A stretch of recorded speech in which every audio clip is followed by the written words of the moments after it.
Cette troisième journée est consacrée davantage donc au parcours professionnel. Je rappelle que la première journée, nous avons défini, nous avons illustré le parcours de santé avec le virage ambulatoire. Hier, nous avons parlé du parcours de vie avec la résilience comme moteur de rétablissement. Et aujourd'hui, le parcours professionnel, santé mentale en entreprise, qu'est-ce qu'il faut en penser? On parle de déni, de rupture, de sensibilisation ou, côté positif, de prise en compte. Alors, pour traiter ce sujet, nous serons 1, 2, 3, 4 avec notre ami Mathieu de Villemorin et puis moi-même sur ce premier thème qui est en entreprise, un capital humain à préserver. Alors déjà, le mot capital humain, c'est un terme économique en fait, hein. Il y a le capital au sens sonnant et trébuchant, le capital intellectuel aussi, avec les brevets, avec tout ça. Puis il y a le capital humain, c'est-à-dire qu'on redécouvre de plus en plus qu'une entreprise, ça fonctionne avec des femmes et des hommes, et c'est tant mieux de le redécouvrir. Alors, on va peut-être commencer par vous, Thierry Ozol. Ce que je vais faire, c'est que je vais vous demander à chacun de vous présenter en quelques mots, et ensuite je vous poserai la question qui fâche. Thierry Ozol. Donc, bonjour. Je travaille donc pour une structure qui s'appelle Helium, qui fait de la gestion déléguée pour compte de tiers en complémentaire santé. Donc là, on est déjà sur des métiers assez proches, hein, puisque la santé, voilà. Mais mettez-vous bien là, parce que ça, c'est Et comme une glace. donc c'est une structure complémentaire santé, donc, et qui une structure de taille intermédiaire, puisqu'on est 120 personnes. Oui.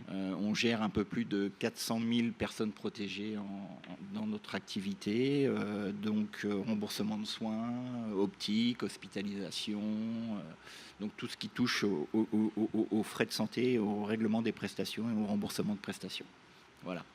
Très bien. Donc ensuite, vous, Jérôme Gallois, vous êtes directeur de CAFO et président de CFEA, je prononce bien. Voilà, c'est quoi tout ça, acronyme.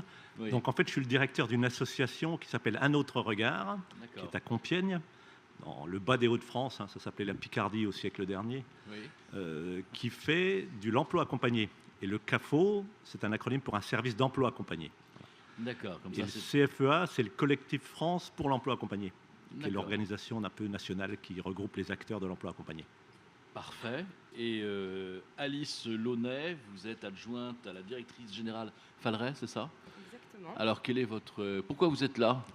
Bon, en dehors du fait que vous organisez, bien sûr. Donc, effectivement, moi, je m'occupe des projets, des dispositifs innovants, dont ceux qui sont liés à l'emploi. Donc, l'insertion et puis également l'accompagnement dans l'emploi des personnes avec une fragilité psychique. Très bien. Et Mathieu de Villemorin nous rejoindra tout à l'heure pour parler de sa propre expérience. Alors, Thierry Ozol, quand on parle de capital humain à préserver, on parle de bien-être au travail. Est-ce que c'est pas une tarte à la crème? Est-ce que c'est pas un truc dont on parle finalement tous les jours sans en tenir vraiment compte? On va dire qu'il y a encore quelques années, je pense que c'était un peu ça, mais il y a de nombreuses études qui sont sorties et qui ont montré que plus le salarié se sentait bien au sein de l'entreprise, plus il était productif, hein. Il y a certaines études qui annoncent jusqu'à 31% de productivité supplémentaire. Il était moins malade, donc là aussi, on constate des taux d'absentéisme 2 fois moindres sur les sociétés qui ont mis en place des structures pour améliorer le bien-être au travail. Et on constate aussi de l'absentéisme court terme, c'est-à-dire les gens qui prennent 1 ou 2 jours d'arrêt, est aussi fortement diminué par cette mise en place de politiques de bien-être. Donc non, c'est un vrai sujet, et maintenant il commence à y avoir des chiffres qui prouvent que il faut s'y intéresser si on veut un peu améliorer tout le fonctionnement de l'entreprise. Et vous nous avez dit que en fait, vous êtes à la tête d'une complémentaire santé, on appelle ça comme ça. Ouais. Les gens appellent ça une mutuelle ou une Oui, institution de prévoyance, peu importe. Mais bon. On fait juste la gestion. La mutuelle, c'est plus le porteur de risque, donc c'est ceux qui financent tous ces risques.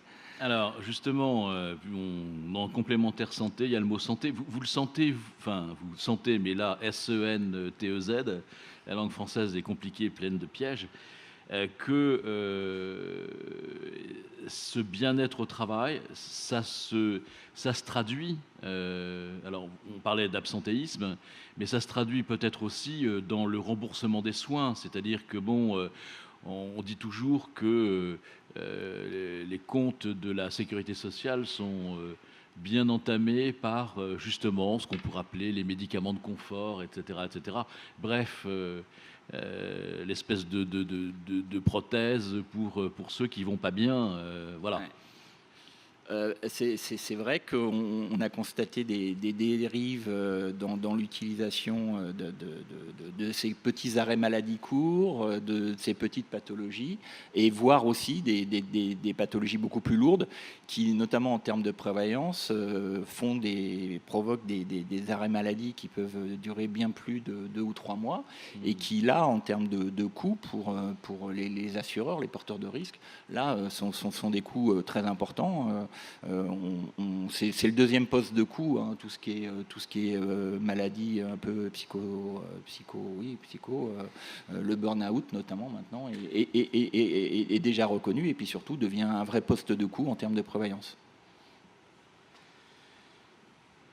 Alors Jérôme Gallois, vous accompagnez vers l'emploi, hein, enfin, c'est la direction, et peut-être à l'emploi aussi sur place. Entre emploi, quand il y a des changements. Voilà. D'accord. Alors le capital humain à préserver, ça veut dire quoi pour vous? Comment vous vivez cet accompagnement? Ce que vous pensez que la notion de préservation et la notion justement de richesse des personnes est prise en compte, ou est-ce que finalement ça fait partie d'une variable d'ajustement comme une autre? Alors, moi, je suis sur un créneau un peu particulier qui est l'emploi accompagné. Oui. On pourrait y revenir, expliquer un petit peu. Bien sûr. En fait, quand on intervient dans les entreprises, c'est pour accompagner des personnes, alors, de façon générale, loin de l'emploi ou fragiles vis-à-vis de l'emploi. Dans le cadre français, aujourd'hui, c'est cadré, c'est pour des personnes qui ont une reconnaissance de handicap. Donc, on intervient sur une partie des gens qui sont peut-être les plus en difficulté. Mais on travaille beaucoup dans l'entreprise, puisque le gros de l'accompagnement se fait dans l'entreprise. Donc, on est amené à travailler avec tout le monde. Et on voit bien ce qui se passe autour, et les premiers échanges qu'on a quand on insère des personnes, c'est de dire attention, la personne avec qui on va travailler avec vous en accompagnement, il va falloir l'écouter, mais les autres salariés aussi vont demander à ce qu'on les écoute. Donc il y a un effet, je dirais, pas boule de neige, mais on sait que ça ne marche que dans les entreprises où on peut travailler ensemble. Ce n'est pas ramener quelqu'un à la marge pour satisfaire un quota ou faire une bonne action, etc. Et pour moi, on voit très bien les entreprises qui accrochent sur le concept où on a des insertions réussies, c'est celle où cette réalité est prise en compte. L'écoute des besoins des personnes, parce que comme vous le disiez, c'est peut-être un peu la tarte à la crème il y a quelques années. C'est bon, il faut que les gens y tiennent et puis on va garder ceux qui vont tenir. Aujourd'hui, c'est plus compliqué. Et moi, je dirais même, quand on regarde les jeunes générations, puisque moi j'ai des grands-enfants, ils n'ont pas du tout l'idée qu'ils vont aller travailler et se tuer au boulot. Et eux, ils ne vont même pas résister, ils ne vont même pas y aller. Donc je pense que ce n'est pas seulement une variable d'ajustement pour des choses qui existent et qu'on essaye de maintenir, mais c'est vraiment une vision différente du travail que les jeunes ont. Voilà. Et ça, je pense que c'est important.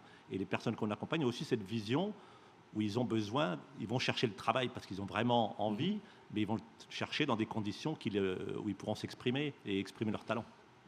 Parce qu'en fait, dans le travail accompagné, il y a pas mal d'acteurs. Il y a d'abord le chef d'entreprise, parce que c'est un choix qu'il a fait. Donc on peut imaginer qu'il ait une écoute particulière. Et puis, effectivement, il y a toute la collectivité, les collègues, etc., etc. Alors, comment vous faites, vous, pour faire en sorte que ce capital humain, qui n'est pas uniquement celui de l'accompagné, mais le capital humain de toute l'entreprise, puisqu'on est là quand même dans cette logique de production. Je veux dire que une entreprise, c'est un lieu de production avant tout. Sinon, on n'embauche personne. Donc, comment vous faites pour que ça se passe bien, c'est-à-dire de tous les côtés en quelque sorte. Pour le chef d'entreprise, je me fais pas trop de soucis, mais puisqu'il a choisi, mais pour la personne accompagnée, ses rapports avec les autres, les collègues, oui, Voilà. tout à fait, les patrons, enfin les chefs intermédiaires, etc. Alors, l'emploi accompagné, il repose effectivement sur j'allais dire, ce ménage à trois, ce travail à trois entre l'employé, l'employeur et l'accompagnateur. Le tiers extérieur qui permet à un employé et un employeur d'avoir une bonne relation. Hein, c'est ça, maintenir une bonne relation dans la durée, parce que trouver un boulot, c'est une chose, s'y maintenir, c'est encore plus compliqué parfois. Donc, le travail pour nous, il faut forcément décrocher des entreprises qui sont partantes. Donc, ça, le tri se fait assez vite aussi sur les gens qui sont partants et ceux qui disent non. Nous, on est sérieux, on travaille, donc on ne perd pas de temps à discuter, à s'écouter, on bosse. Ça, c'est les entreprises, j'allais dire, du XXe siècle. Hein, on n'est plus dans ce cadre-là. Donc, on va partir sur des gens qui sentent qu'il y a quelque chose qui se joue dans la relation entre les personnes et comment les gens vont reprendre la main. Parce que pour moi, c'est ça qui est important. Et donc, une fois qu'une entreprise est d'accord, alors le patron peut être d'accord parce qu'il y croit ou parce qu'il sent que ses salariés sont partants et il veut voir, le gros du travail se fait dans l'équipe. On essaye toujours d'insérer les personnes en équipe. Insérer quelqu'un tout seul ou en binôme, c'est toujours risqué, parce qu'un binôme peut devenir trop bienveillant parfois, et ce n'est pas le but, ou maltraitant, parce qu'à un moment, c'est difficile. Donc on tient à ce que l'équipe soit volontaire. Alors tout le monde n'est pas au même niveau, mais ça permet à chacun de réfléchir sur quels sont mes besoins, comment je suis écouté, et comment l'entreprise trouve un compromis entre les besoins de chacun et ce qu'on doit faire ensemble. Et du coup, il y a un travail qui se fait beaucoup sur l'équipe, sa motivation à travailler et comment elle est fluide dans l'organisation pour accomplir les tâches en utilisant le meilleur de ses besoins. Et ça se passe bien en règle générale, où il y a des échecs, il y a Des échecs, des... forcément. Hein. Oui, mais je veux dire en quantité, est-ce que ça vaut le coup de retrousser les manches comme vous le faites, hein? Ça vaut le coup puisque nous, le plus gros succès, je dirais, qu'on mesure, c'est pas en termes de nombre de personnes qui signent des contrats ou qui sont maintenant en emploi, c'est comment ça change le regard dans l'entreprise. Les plus gros succès, c'est quand des gens viennent vous dire moi je suis fier d'avoir fait ce que j'ai fait, parce que dans mes rapports avec mes collègues, où je me sens plus digne de travailler avec mes collègues parce qu'on parle plus et qu'on se respecte plus. C'est ça la vraie réussite. C'est pas de dire j'ai une insertion de plus ou un maintien en emploi de plus. C'est comment on a un retour et que les gens font le travail. Et l'accompagnateur, c'est un peu le catalyseur qui fait travailler les gens ensemble. Et c'est ça la plus grosse satisfaction. Alice Launay, donc chez Falleret, on fait quoi pour accompagner les gens à l'emploi? Beaucoup de choses, j'imagine, mais quoi en particulier? Oui, beaucoup de choses. Alors effectivement, ça fait 2 jours qu'on a beaucoup de tables rondes autour de rétablissement, la résilience, et un des facteurs, un des éléments socles aussi du rétablissement, c'est de pouvoir avoir un travail, un emploi, de participer à la vie collective, active, à une productivité. Et donc on a un certain nombre de dispositifs qui accompagnent les personnes vers l'emploi, donc tout ce qui est l'insertion ou la réinsertion professionnelle, mais également tout au long du parcours professionnel une fois qu'on est en entreprise. Puisque même si les choses changent de plus en plus et qu'on observe un certain nombre d'entreprises accueillantes, bienveillantes à cet égard, il est important d'accompagner ce parcours des personnes fragiles.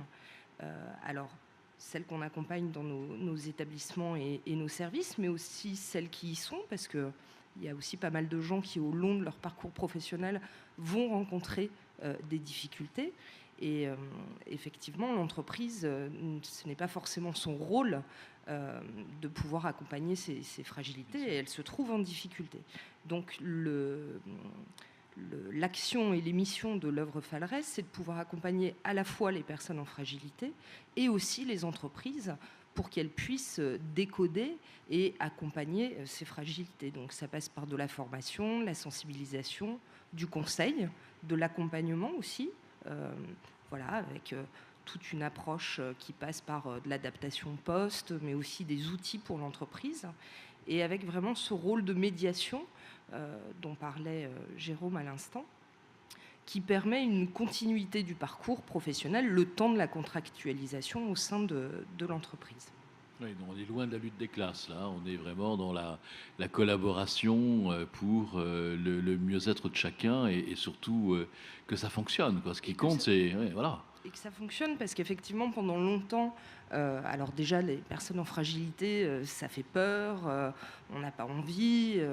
Et l'idée, c'est vraiment de changer de vision et de se dire que ça peut être une opportunité et quelque chose même de profitable pour l'entreprise en termes de climat social, de baisse de taux d'absentéisme, voilà, des notions qui importent beaucoup à l'entreprise, et de changer plutôt que d'intervenir quand les choses vont déjà mal ou que les difficultés sont là et finalement on nous interpelle pour plutôt les résoudre et s'en dépaître, d'accompagner sur le long terme cette relation avec l'entreprise et avec leurs salariés en difficulté pour justement pouvoir les anticiper et les prévenir et que cette relation puisse durer au long cours.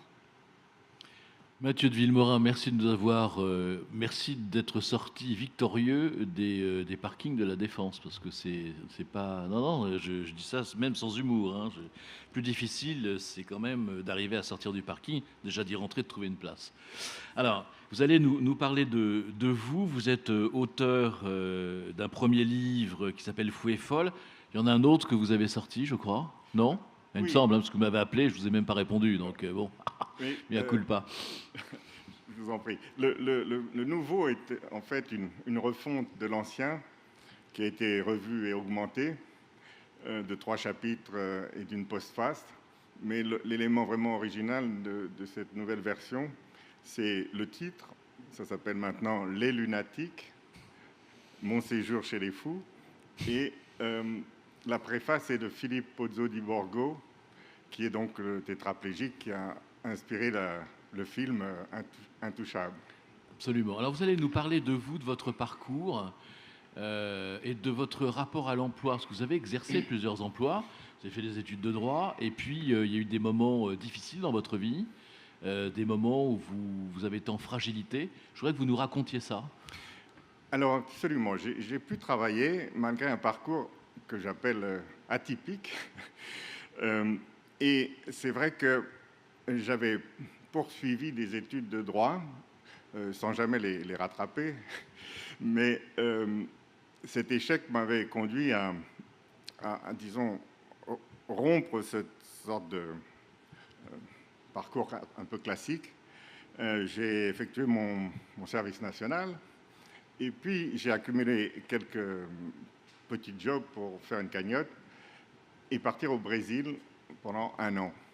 Sac à dos, quelques adresses. Je m'étais j'avais appris le portugais et me voilà parti en octobre 82. Et c'est au Brésil, après 10 mois de pérégrination, que je me suis écroulé. Enfin, c'était une crise délirante, une bouffée délirante, à caractère mystique en plus. C'était très millénariste, c'était la fin des temps. Et donc mon séjour à Rio, ça s'est passé à Rio, a été... Le temps que je suis resté à Rio a été écourté. Il y a un médecin comment ça s'appelle, assistant, mondial assistance, voilà, qui est venu me chercher. Mais ça m'a, avec cette crise, en août 83, il y a 2 périodes dans ma vie, et je suis toujours dans la seconde. C'est avant le Brésil et après le Brésil. Parce qu'on est marqué définitivement par un épisode de ce genre. Mais j'ai vraiment eu que des bouffées délirantes. J'ai eu 3 rechutes après, donc 4 gros événements, dont le dernier était en 2012. Et entre-temps, donc ça fait 83 à maintenant, ça fait presque 35 ans, j'ai pu travailler par période. Et au départ, ce qui m'a permis de travailler, c'était mon permis de conduire. Le seul examen ou petit plus après le bac. Parce que j'ai été chauffeur de grande remise, enfin location de voiture avec chauffeur. Il vaut mieux avoir son permis, effectivement. Oui. Oui. Mais on vous en accorde un spécial de la grande remise. et il faut passer une visite médicale comme les taxis. Donc j'ai bien caché le fait que j'avais eu quelques soucis psychiques. Mais bon an, mal an, j'ai réussi, disons, à revenir parmi les vivants. Et je dois beaucoup à ces patrons qui m'ont donné ma chance. Alors, Bill Gates dit souvent vous ferez 10 métiers dans votre vie, et il n'avait pas tort. Moi, j'en ai fait une vingtaine. J'ai même été coursier à mobilette, apprenti relieur, jardinier aussi.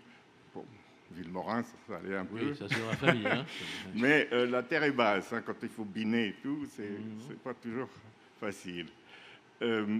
Et encore, alors ça c'est un grand plus, par la formation continue, j'ai gravi quelques échelons, et à l'AFPA, j'ai pu passer un diplôme, enfin un titre professionnel, ça s'appelle, mais équivalent niveau 3, c'est-à-dire Bac plus 2, qui m'a amené à la formation. J'ai passé donc un titre professionnel de formateur d'adultes. J'avais rien à enseigner. Je voulais être formateur remise à niveau maths français, mais j'ai opté vers l'accompagnement, justement, et je suis devenu travailleur social pour des sous-traitants de Pôle emploi qui avaient gagné un appel d'offres pour de l'insertion via l'activité économique. Et j'ai donc reçu un public, enfin, des bénéficiaires, il s'appelait, en précarité. Et nous avions un rythme de rendez-vous. Et j'étais celui qui suggérait les choses à faire. Je ne les faisais pas pour eux, mais c'était une espèce de rassemblement. Parce que la première chose que je constatais avec les personnes que je recevais, c'est cette sorte d'éparpillement.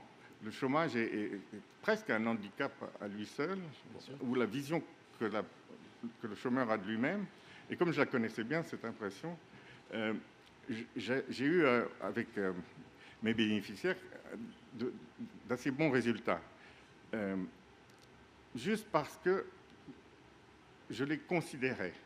Et ils m'ont souvent fait des petits cadeaux, mais surtout, on arrivait vraiment à s'entendre. Ce qui était très valorisant pour moi. Bien sûr, il y a quelques échecs, mais grâce à cet observatoire, nous étions donc sous-traitants de Pôle emploi, et nous avions à remettre un dossier final à Pôle emploi sur les personnes qui avaient été orientées. Eh bien, grâce à ça, je crois que nous étions l'élément qui permettait d'orienter. Parce que avant de pouvoir travailler, il fallait restaurer l'employabilité. Absolument, oui. Et souvent, on arrivait à orienter vers un français, langue étrangère, ouais, Ouais, FLE, ouais. ou vers une formation remise à niveau, soit vers des formations pour l'aide à la personne. Et puis, nous étions aussi observateurs parce qu'il y avait des gens qui ne relevaient pas de ce dispositif et que nous orientions vers la Cotorep à l'époque. Maintenant, c'est à des PH. Ouais. Et vraiment, ça a été un travail qui m'a beaucoup intéressé. Mais je vous en prie. Non, parce qu'après, on va revenir sur ce que vous faites maintenant, mais je vous en prie. Mais ça m'a fragilisé, oui. Parce que c'était trop proche un peu de ce que j'avais vécu. Avec la sortie du livre en 2012 et toute cette sorte d'accumulation, j'ai eu une décompensation, une crise de délire en décembre 2012. Vous allez nous en reparler justement, mais c'est intéressant de dire le mot considération revient souvent dans votre discours, et comme on est sur ce thème, un capital humain préservé, donc sans considération, il y a peut-être un capital humain, mais personne ne le sait, et peut-être que finalement beaucoup de ceux qui ne bénéficient pas de la considération des autres, et peut-être d'eux-mêmes aussi par eux-mêmes, eh bien, ceux-là ne savent même pas qu'ils ont un capital humain. Donc, voilà, on a toujours quelque chose. Il y a des gens qui disent « moi, j'ai rien ». Vous avez au moins un capital humain, et c'est déjà beaucoup, parce que ça permet de faire tout le reste après. Alors, je voudrais qu'on revienne aussi sur la formation. Parce que ça fait aussi partie du capital humain.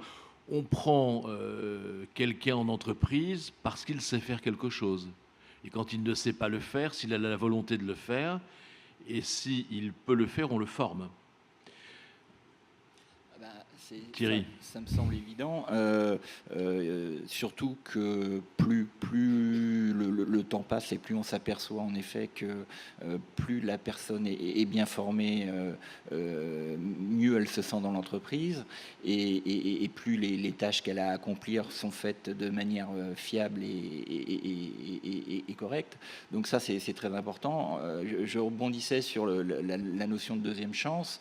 Nous, au sein de notre structure, on a travaillé par exemple avec un organisme qui s'appelle Formation Pasteur, et c'est vrai qu'on a 4 contrats alternance en permanence depuis 3 ans dans nos effectifs, et ce sont des gens qui viennent d'horizons complètement différents, qui étaient avant maçons, qui étaient avant électriciens, et qui viennent sur des métiers administratifs.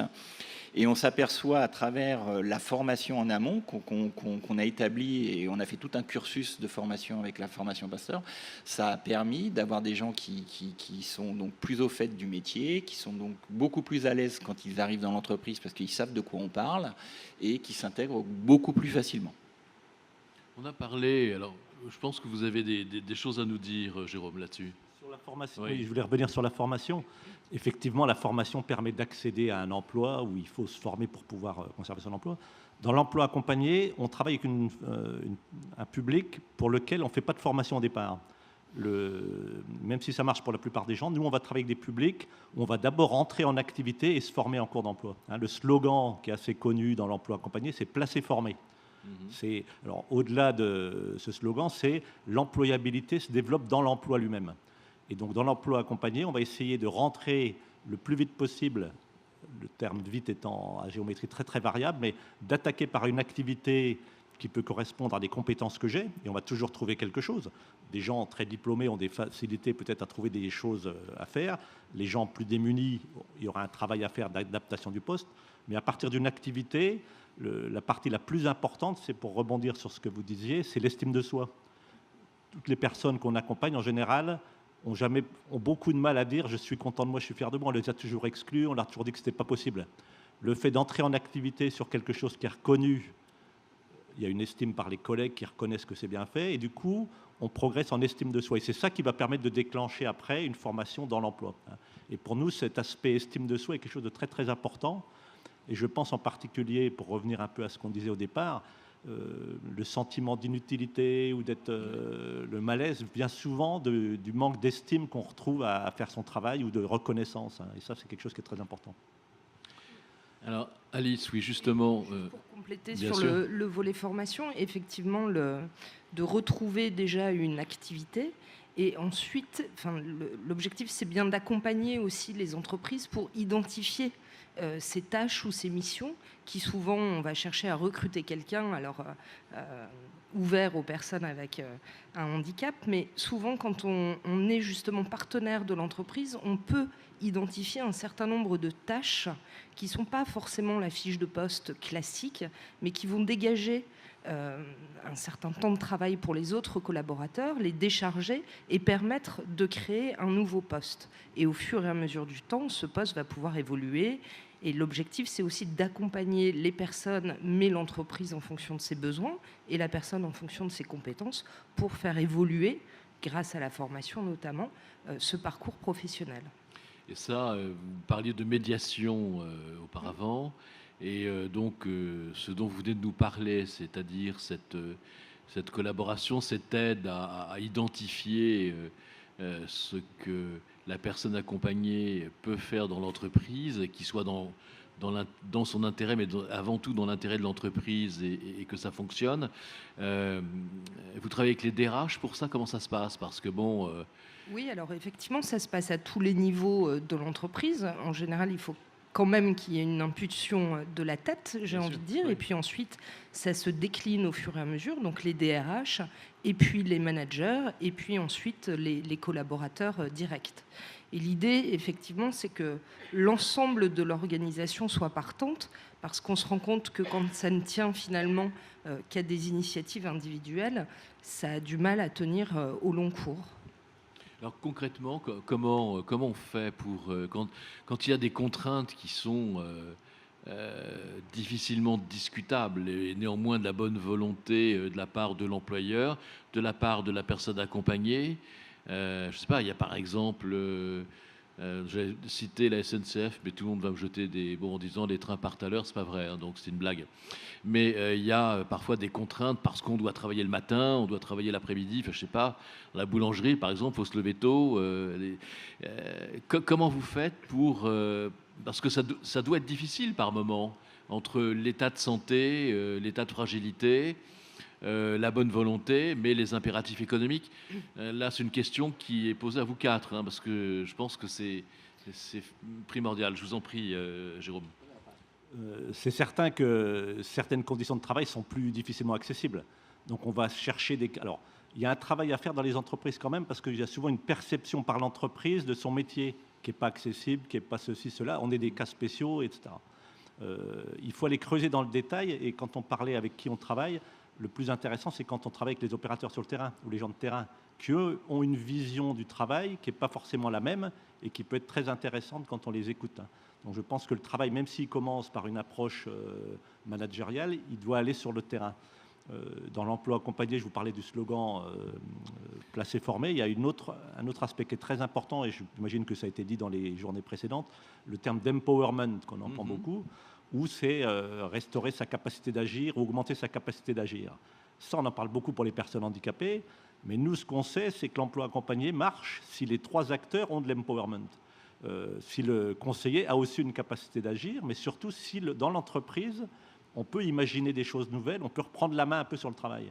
Et les choses les plus importantes sont quand les équipes décortiquent le travail et trouvent des tâches qui finalement, ça paraissait impossible ou très compliqué, on arrive à faire quelque chose de différent. Ça permet de sortir du cadre. Et je pense que c'est toujours un travail d'analyse, mais aussi d'imagination et de sortir du cadre, avec des contraintes qui fait qu'on ne pourra pas faire n'importe quoi, n'importe où. Mais on est quand même souvent limité par des contraintes où on se met des interdits qu'il faut savoir transformer ou dépasser. Voilà. Ça vous arrive de dire à une entreprise non, telle personne n'est pas faite pour ça? Oui, et il vaut mieux le dire que d'essayer et que ça se passe mal. Bien sûr, bien sûr. L'idée, c'est de pouvoir anticiper les choses et d'être dans une relation de proximité. Et effectivement, parce qu'il y a des contraintes liées à l'état de santé qui peuvent être ponctuelles et passagères, il est intéressant que justement l'entreprise puisse avoir un interlocuteur, parce que vous n'allez pas aller sonner à la porte de votre salarié s'il n'est pas venu depuis 3 jours, ou lorsque vous voyez que les choses commencent à déraper un petit peu et à aller mal. Et justement, l'intérêt, c'est de pouvoir être très réactif et de pouvoir très rapidement entrer en contact avec le salarié, l'entreprise, pour pouvoir réajuster les choses. Mathieu. Alors, je dois dire que dans ma vie professionnelle, il y a eu 2 périodes au retour du Brésil. C'est celle où je ne disais pas qu'il m'était arrivé quoi que ce soit. Et la seconde, donc, encore, où j'ai obtenu cette fameuse reconnaissance de la qualité de travailleur handicapé. Alors, vraiment, ça a été des 2 périodes bien distinctes, parce que lorsqu'on dissimule, lorsque je dissimulais le fait que j'étais allé, que j'avais été hospitalisé, les offres qui m'étaient... Enfin, les emplois que j'ai exercés, j'ai fait feu de tout bois. Le fait d'être employé était déjà une victoire. C'est là où j'ai pu être donc coursier, chauffeur, on pourrait dire sous-qualifié avec la formation enfin, classique ou traditionnelle que j'avais reçue. Néanmoins, c'était un salaire, ça me sortait du lit et il fallait que j'en découse. Alors ça se passait en 2000, voilà, en 2001, j'ai reçu ma reconnaissance. J'ai pu faire une formation, alors là, vraiment technique, d'homme d'entretien, préventif et curatif des bâtiments. Donc, je travaillais de mes mains. Et je l'avais placé, disons, sous le chapeau d'une forme d'ergothérapie. Et ça me met les pieds sur terre. Parce qu'on ne peut pas travailler de ses mains si on gamberge. Absolument.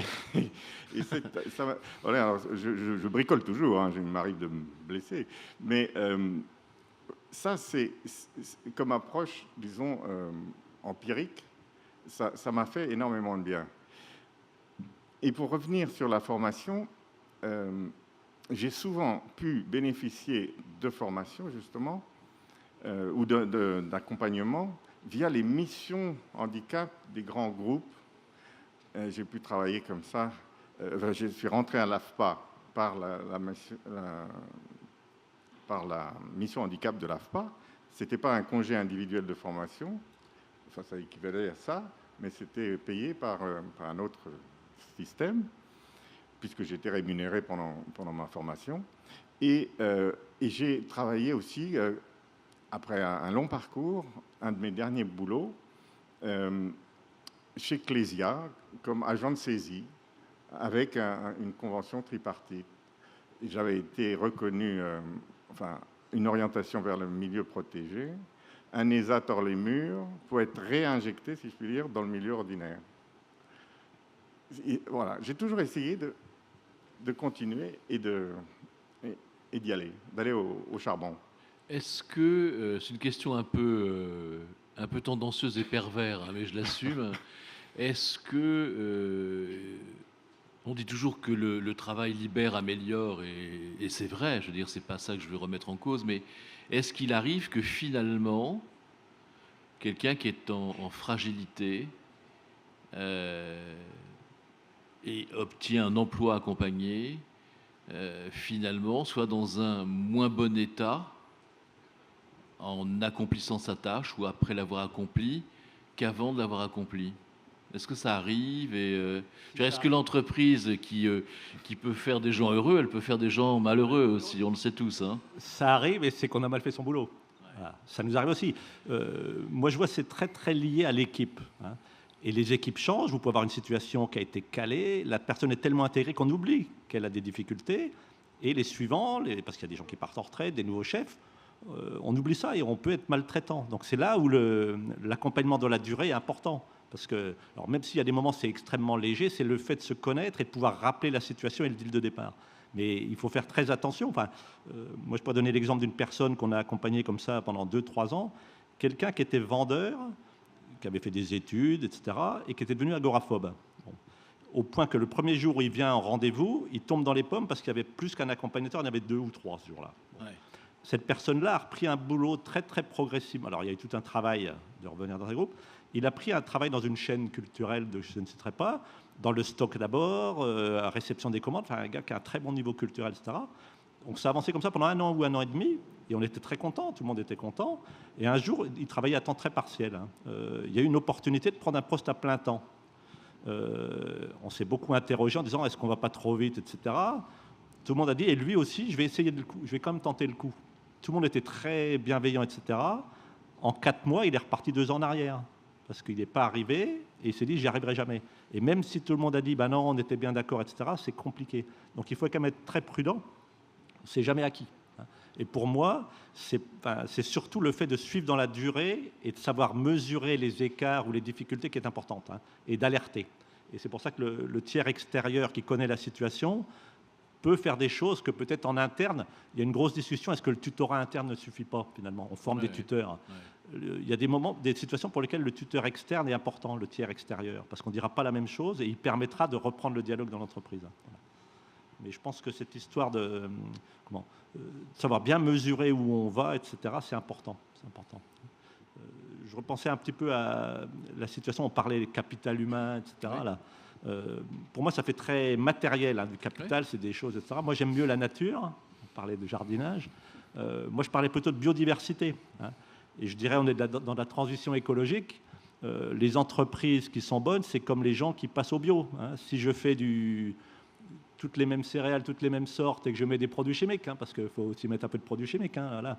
Je vais avoir des résultats certainement qui sont à un moment qui peuvent apparaître satisfaisants, mais à long terme, je ne sais pas si ça marche bien. Et je pense que l'entreprise où il y a de la biodiversité avec des gens différents, ça résiste mieux à la crise. Moi, je pense que c'est une image.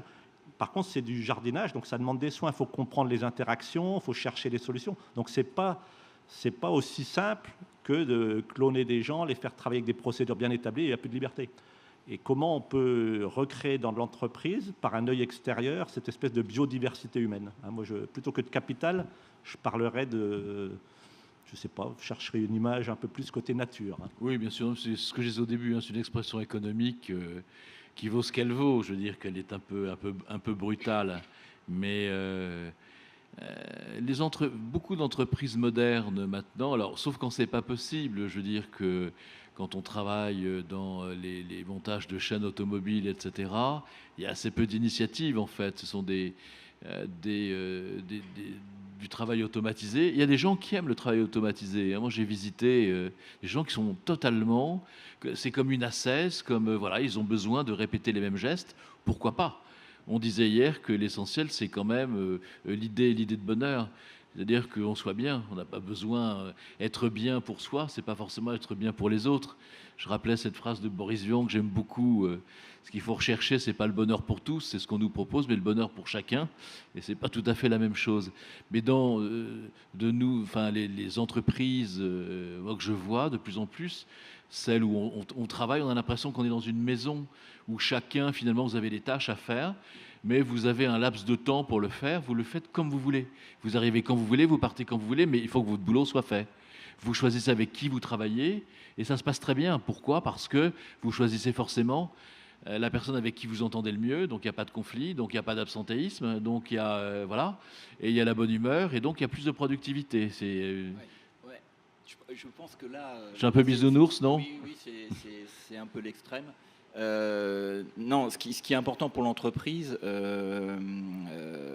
surtout pour une entreprise qui a des relations avec des clients finaux, donc avec des consommateurs, qui a des heures d'ouverture, il faut être présent de 8h du matin jusqu'à 19h le soir, donc il y a un certain nombre de contraintes.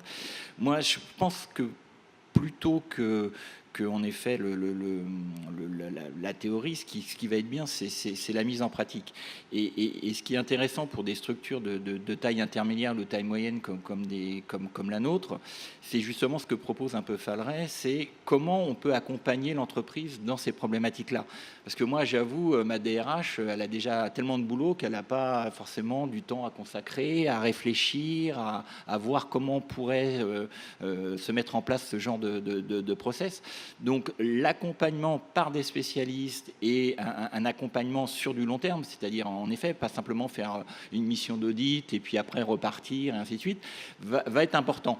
Et le fait que c'est des actions un peu comme des piqûres de rappel, un peu comme des vaccins qui vont avoir lieu régulièrement, nécessite un peu des gens spécialisés et la mutualisation de ces gens spécialisés, parce que nous, on n'a pas vocation non plus à avoir une personne en interne qui fait que ça et qui ne s'occupe que de ça. Donc je trouve que le concept de dire, voilà, à travers des associations ou des structures, on met en place quelque chose et on fait un accompagnement dans le temps, va soulager l'entreprise de ce problème-là et va lui permettre de se consacrer à ce qui fait vivre les salariés, à faire du business pour pouvoir payer les salaires. Bien sûr, et rembourser les complémentaires santé, Voilà. Les soins, donc c'est important quand même. Je voudrais sauf si vous voulez continuer à dire quelque chose là-dessus, mais je voudrais qu'on soit un peu concret. Alors c'est pas facile, parce que c'est toujours facile d'envisager, enfin de discuter, etc. Mais quand il faut proposer des pistes, on a plus de difficultés. Alors essayons d'être concrets. Qu'est-ce qu'il faudrait faire? Qu'est-ce qu'il faut faire déjà? On l'a dit en partie, mais on peut peut-être le répéter. Et qu'est-ce qu'il faudrait faire? Quelles seraient les pistes, les propositions que l'on pourrait faire, que vous pourriez faire pour préserver, valoriser le capital humain en entreprise? Je pense qu'un des premiers, la première pensée qui me vient, c'est, on a parlé d'un certain nombre de choses, mais je pense que ce qui est important, c'est un peu le côté préventif déjà, et comment on peut faire pour que ces situations n'arrivent pas. Donc comment on peut faire pour éviter le stress, comment on peut faire pour éviter de mettre des personnes dans des situations difficiles, et donc de ce fait, si on peut avoir des outils et des hommes qui accompagnent l'entreprise déjà dans la prévention, ça sera déjà un plus. Et après, en effet, pour les cas qui arrivent en entreprise, puisque nous, on a eu, en 3 ans, on a eu un cas, donc ça veut dire que ça arrive, comment, en effet, on peut travailler avec des spécialistes comme Fadrey sur réintégrer le salarié, en sachant qu'il peut y avoir des rechutes, il peut y avoir des passages où il va travailler à mi-temps thérapeutique, ou ces choses diverses. Et c'est vrai que on est très rapidement démunis, parce que c'est pas notre métier, c'est pas notre préoccupation quotidienne, et on est très rapidement démunis. Et donc il faut faire appel à des spécialistes. Et pour ça, il faut arriver à avoir des services qui soient accessibles pour les entreprises.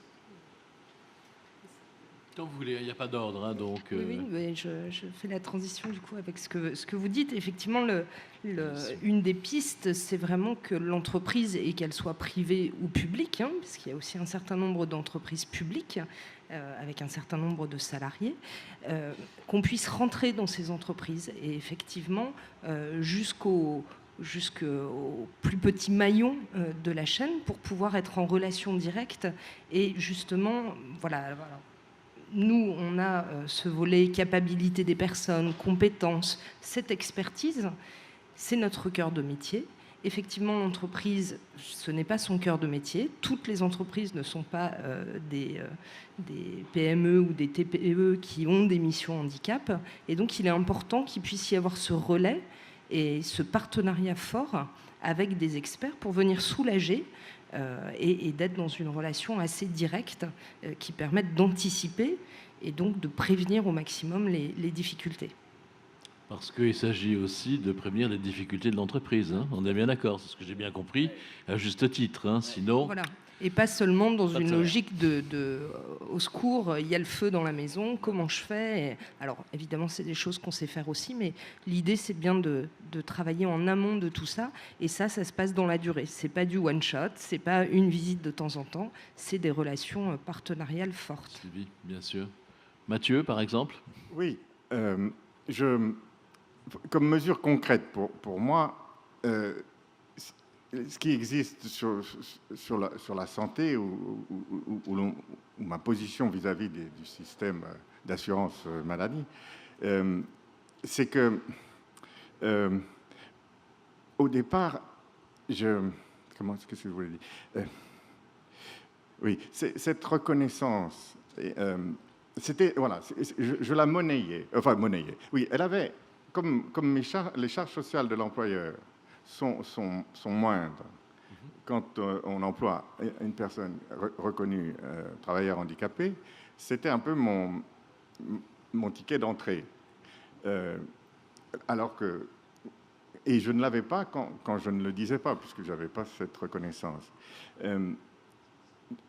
Mais ce que je voulais dire, c'est que avant d'arriver à l'emploi, la personne qui souffre de troubles psychiques, on parlait de restauration de l'estime de soi, empowerment, j'ai trouvé un terme aussi qui serait de se réapproprier sa vie. Avant, il y avait l'hôpital, et puis on sortait, il y avait rien. Ce qui a beaucoup changé, c'est justement ces associations. Alors, Falleret est une œuvre très ancienne. Son créateur a été visionnaire, parce que c'est inouï.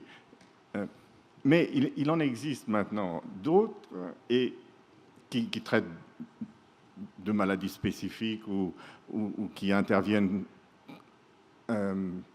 comme des SAS et qui permettent je les appelle mes coreligionnaires, enfin mes collègues, entre guillemets, ce terme aussi qu'on emploie beaucoup, de retrouver une certaine inclusion et de retrouver donc une dynamique qui les remette en mouvement. Le drame dans ces troubles psychiques, c'est cette sorte de lourdeur intérieure, cette sorte d'aphasie, et être accompagné, être rassemblé, considéré, mais savoir qu'on peut chercher l'information et que le regard des autres change, c'est vraiment dans ces 20 années, enfin, peut-être un peu plus, mais il y a vraiment eu quelque chose de très nouveau. Il y a eu des lois qui ont changé aussi, mais même moi, me retrouvant ici, depuis 20 ans, on pourrait dire que la parole donnée aux psychotiques est passée du mutisme à la prise de parole. Et je remercie justement de pouvoir être ici. Merci. Donc une société qui est quand même de plus en plus bienveillante au sens général, donc des entreprises qui peuvent être bienveillantes aussi, pour autant qu'on comprenne aussi leurs contraintes, parce que l'économie a ses règles. Ça, c'est à vous le mot de la fin, Jérôme. Bah oui, bien sûr, je vous ai donné le plus difficile, j'ai fait exprès. Non, ce qui me paraît important, c'est le travail dans la durée, Oui. Puisque les choses marchent bien si on s'en occupe dans la durée, et le succès, il est dans la durée. Je crois que ce qu'il faut arriver aussi, c'est à simplifier. En France, on a des mesures qui changent tout le temps, des dispositifs qui se réajoutent, etc. Je crois qu'il faut arriver à ce que les acteurs travaillent ensemble, pour qu'il y ait une accessibilité plus simple des entreprises aux bonnes ressources. Voilà. Je dirais en France, on est... alors je vais parler un peu pour ma paroisse, l'emploi accompagné se développe, c'est un petit créneau sur des cas très particuliers, mais il veut vraiment insuffler l'idée de travailler dans la durée, et puis que rien n'est impossible, et que petit à petit ça se diffuse. La société inclusive, elle se fera aussi par diffusion progressive. Et pour moi, je pense que attaquer les problèmes par les plus compliqués, c'est souvent une façon aussi de mettre le curseur, peut-être d'être un peu ambitieux, mais après le reste paraîtra plus simple. Nous, on a travaillé comme ça avec une entreprise qui était mal classée dans son groupe pour l'accueil des personnes handicapées. L'accueil d'une personne handicapée psychique était le challenge qui paraissait le plus important, enfin le plus compliqué, et c'est en faisant ça que le reste est devenu facile après. Donc je crois que même si des choses peuvent être petites, il est important de leur donner aussi de la visibilité avec une vision dans la durée. C'est Boris Vian qui disait: une sortie, c'est une entrée qu'on prend à l'envers. Vous voyez ce que non, mais ça me fait penser à ça, ce que vous dites. C'est-à-dire que finalement, en agissant sur peut-être un seul cas, on peut changer tout le reste aussi. L'équipe va travailler. Enfin, moi, je suis toujours surpris, c'est ce que je vous disais tout à l'heure. Le meilleur succès, c'est quand l'équipe dit on a fait autre chose ou on a réussi.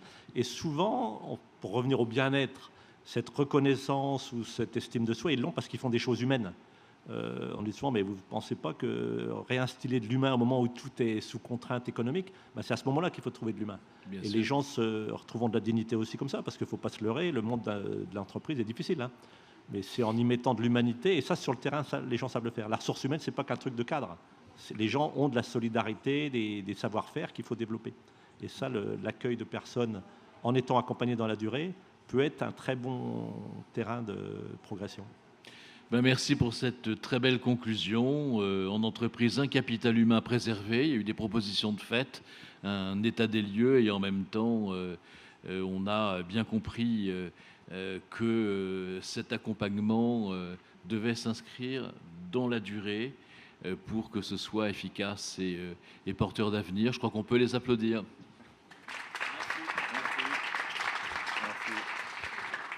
Merci, on se retrouve. On a commencé à parler de bienveillance, mais c'est le coup d'après, si j'ose dire, même si c'était potentiellement présent, à 13h30 pour les enjeux pour un nouveau mode d'organisation, pour un management, je vous le donne en 4, bienveillant.